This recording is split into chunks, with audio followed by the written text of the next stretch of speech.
work in my job, you know, the things I don't like doing, is simple simulation of productivity, bureaucratic simulation, created by kind of managerialists who, you know, whose job, the kind of parasites of institutions, the real parasites, not immigrants, not you know, not people claiming unemployment benefit, the real parasites of our society, the very high earners who propagate all this stuff to keep us in a state of panicked anxiety, and radical competitive individualism, such that we can't act together and gain a collective agency. You know, and so the big lie that has been sold to us by neoliberalism is that if we withdraw security from people, we draw kind of social security, then suddenly there'll be this creative, this wellspring of creativity will just emerge.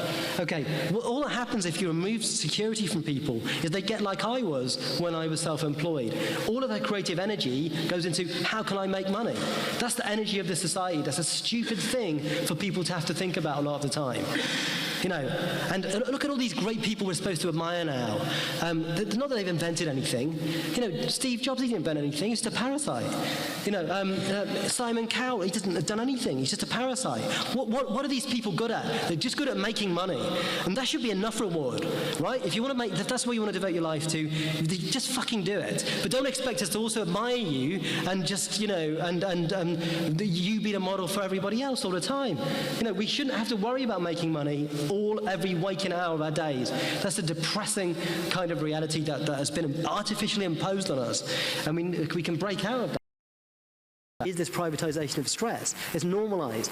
Like, you know, the fact that young people are depressed, who gives a shit? You know, like, this is the idea. Young people are depressed, that's just part of life. It wasn't part of life. Like, it was not part of life. The increase of the depression amongst young people is shocking.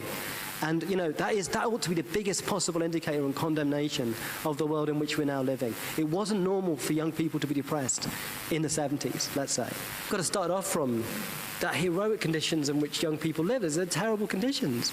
Just really, really terrible conditions. You know, I just can't impress this. You've been deprived of things. You've been deprived of things, and the things that you've been deprived of are being sold to you as benefits. It's a great new world. You've got all this stuff. You've got all this capacity to do things. It just isn't like that. And so for Baradi, the argument is, why did 90s was a decade of the emergence of cyberspace and of Prozac? And for him, there's two things that are totally related together.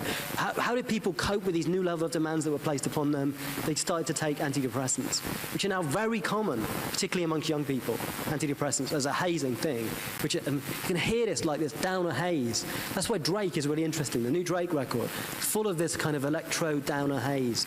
Everyone's on downers now to cope with just cyber blitz, whether it's antidepressants or other forms of kind of self-medication, in order to cope with this. And the thing is that there's a breakdown at the end of the 90s, according to Baradi.